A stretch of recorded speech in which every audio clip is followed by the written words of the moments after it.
My dad went into the hospital.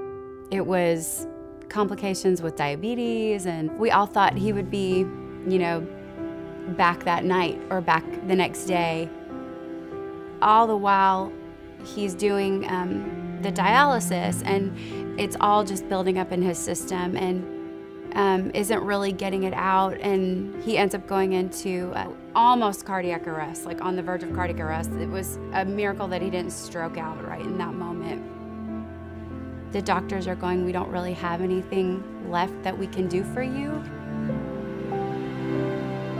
It was really hard because here, this man that has been like the rock, the foundation of the family, to see him in that feeble of a state, it felt, gosh.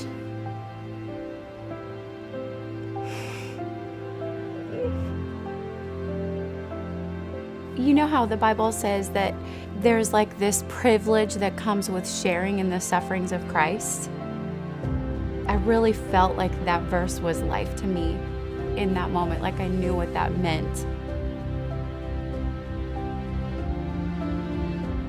So you can imagine the whole family is just completely and utterly worn out. I come out of the room and I notice that there's these little gift bags, and I just remember thinking to myself, oh, whoever brought those, that's really sweet.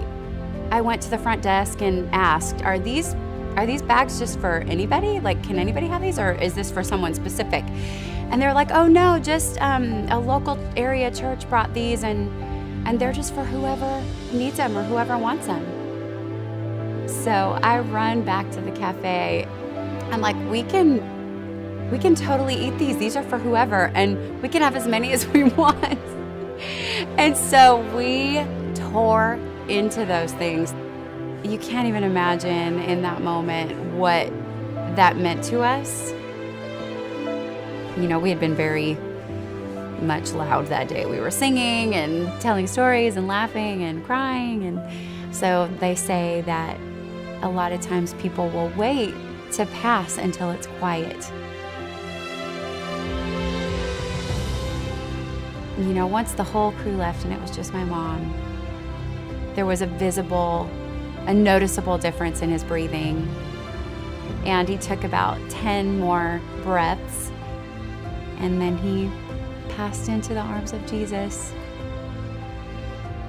It just seems fitting and sweet for my mom and dad just to have had that, that moment together.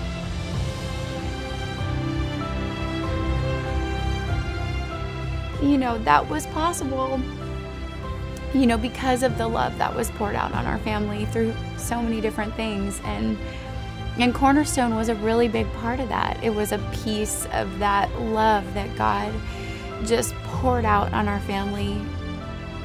And so Second Saturday is my new ministry, because I know what it meant to me